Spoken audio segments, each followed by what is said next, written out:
मारा मारा हाँ दो दो ये चार थे हो का है बस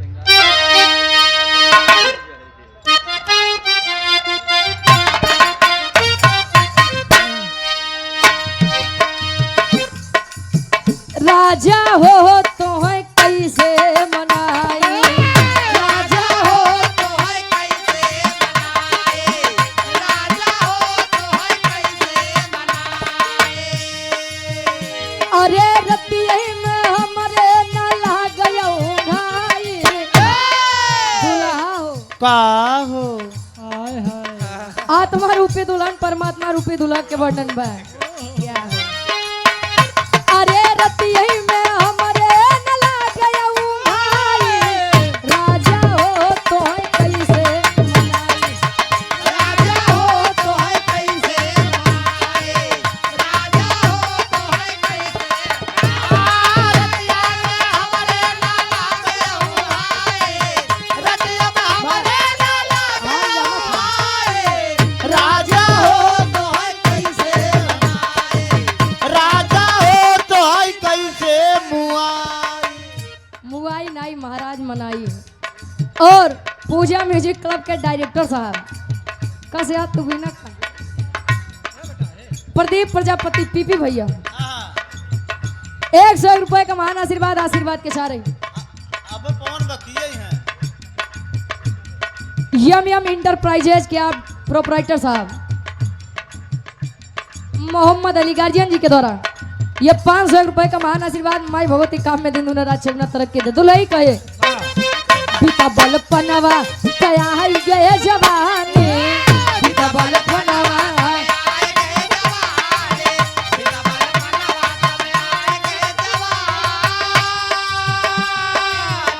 अरे रही रही के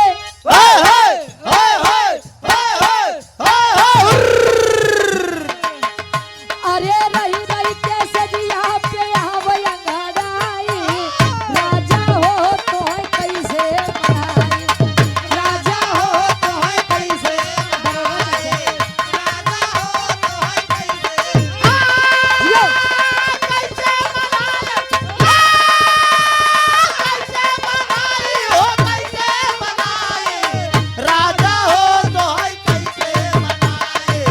दुल्हा हो तो है दारू पिया नन्हे बैंक मास्टर गार्जियन जी आप नारायणपुर कला से गार्जियन जी के द्वारा ये 200 रुपए का महान आशीर्वाद 200 रुपए का महान आशीर्वाद के सारे अब महोदय दुनिया में मेहरा सोचते है माँ दुल्हन नशा पताई से दूर रहा है वाह बताए होते ठेके तोहार वाली पूछते का है हम तो कभी पीबन के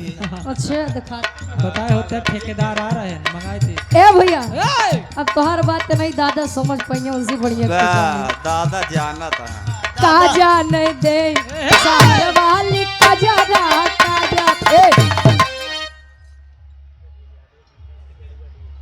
सचिन यादव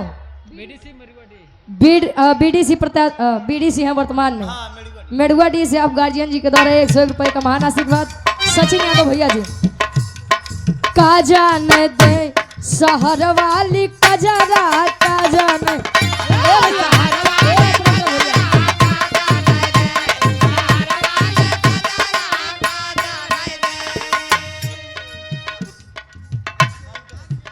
के सेज पे सुतावे अरे आन के बलमुआ के सेज पे मुताव सुधरबक नहीं ना सुधरी हाथी आन के बोलमुआ के सेज पर सुतावे वाह इनका जरगई सुनात बा हाँ अच्छा यान के बोलम मतलब आहा अपन लड़का वाह जब बच्चा छोटा होता है तो हाँ माँ तब और- खटिया सुसु कह दे सका गलत कह रहे का अरे तू कहाँ गलत कहा था ए भैया जब बच्चा छोटा है तो माता और पिता उसकी बहुत ही सेवा सत्कार देखभाल करते हैं अब जैसे मान ला तोरे लल्ला हुई है लल्ला तो डेली रहा थे और को तो जगह का है अब मान ला चाची बड़ा सेवा करत है अब हमरे गुरुदेव बता सकत हैं कि लल्ला का करत है वाह अच्छा अब जब बड़ा हुई है समय के साथ कोनो बढ़िया से लड़की देख के लल्ला बिया उसी कह देबे चाची खातिर तो उनकर लड़कियां रही है लेकिन वो लड़की खातिर हाँ बन जही बल्लम बल्लम नहीं बलम महाराज तोरे गाना भूत न सवार हो आन के बलमुआ के सेज पे सुतावे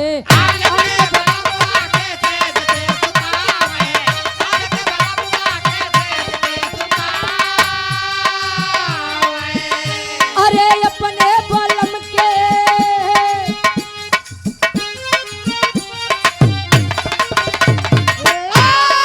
अपने बलम के बिछा दी गोना राता जाने दे सहर वाली कजरा का जाने दे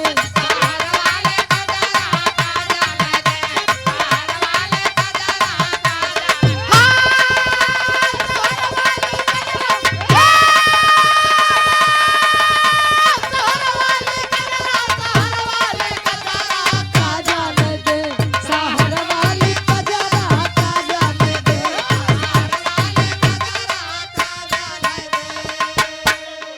आन के बलमुआ से हंसी हंसी बोले आन के बलमुआ से फंसी फंसी बोले आन के बलमुआ से फंसी फंसी बोले इसे शिवराम चाचा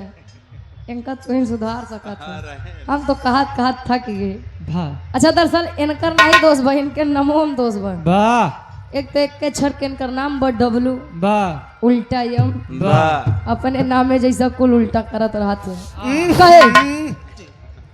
जौनपुर नहीं पड़ता हाँ, वाह पागल है आन के बलमुआ से हंसी हंसी बोले आन के बलमुआ से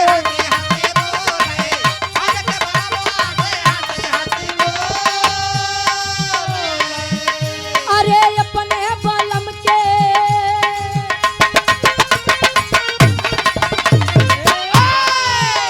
अरे अपने बलम के दिखा दी नखरा का जाने दे सहर वाली कजरा का जाने दे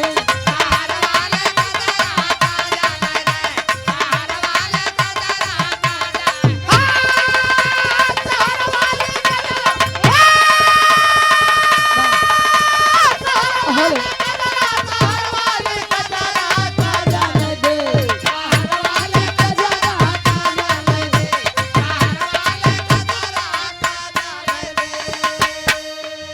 और आप पुनः धर्म के बड़े भैया आप सचिन यादव जी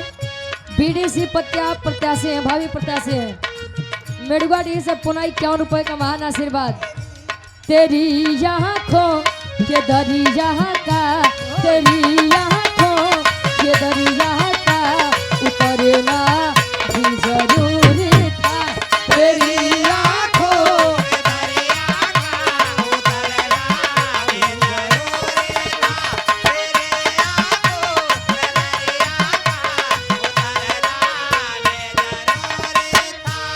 जरूरी था कि हम दोनों तवाफे आरज़ू करते कि हम दोनों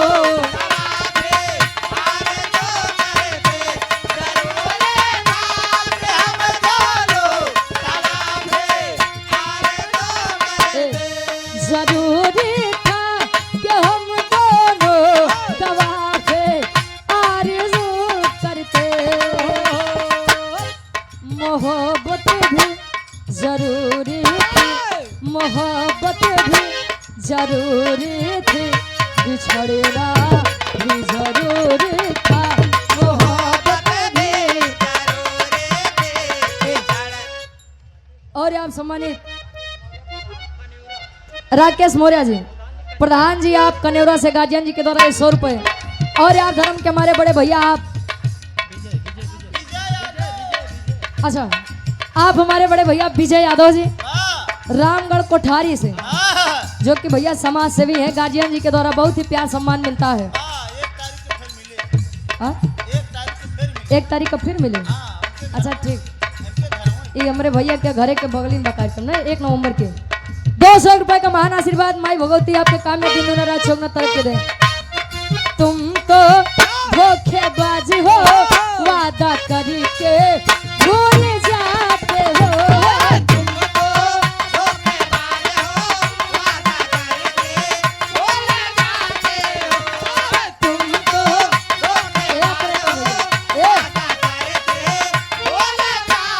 एक बढ़ा दे महाराज बाजा बजवाई रुचि एक दिन में घरे बैठ जाएंगे। हाँ हेलो हेलो हल्का सा मैं को करा आवाज खींचत भाई लो हल्का सी को। और पुनः हमारे धर्म के बड़े भैया आप सचिन यादव जी बीडीसी पद के आप प्रत्याशी हैं, भावी प्रत्याशी हैं आप मेडुआ डी से पुनः 51 पे कहे रोज रोज तुम जो सनम ऐसा करोगे, रोज रोज तुम जो सनम ऐसा करोगे,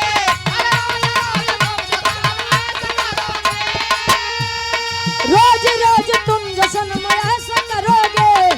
हम जरूर उठ जाएंगे तो हाथ मलोगे। आह तुमको धोखेबाज हो वादा कभी के भूल जाते हो, मुझको लाके दिल जलाती हो, तुम बड़ी चालाक हो मुझको लाके दिल जलाती हो। अब तो नहीं हवा गुरुजी वाली हो जाए वो जाए दे कहे तिरिया चरित्र दैवो न जाना मेरा रूप पीछे जी ने परेशान हो तो ज्यादा बढ़िया बा। बिरहा सम्राट आप स्वर्गीय गुरु हैदर अली गुरु जी का अवतरण कैसे। और पुनः हमारे धर्म के बड़े भैया विजय यादव जी रामगढ़ कोठारी से पुनः या गार्जियन जी के द्वारा 500 रुपए का महान आशीर्वाद इस भाव का सम्मान करते हुए बड़का भैया समझते हैं आज आशीर्वाद के चारे के बच्चे अपनी कला में कामयाब रहे कहे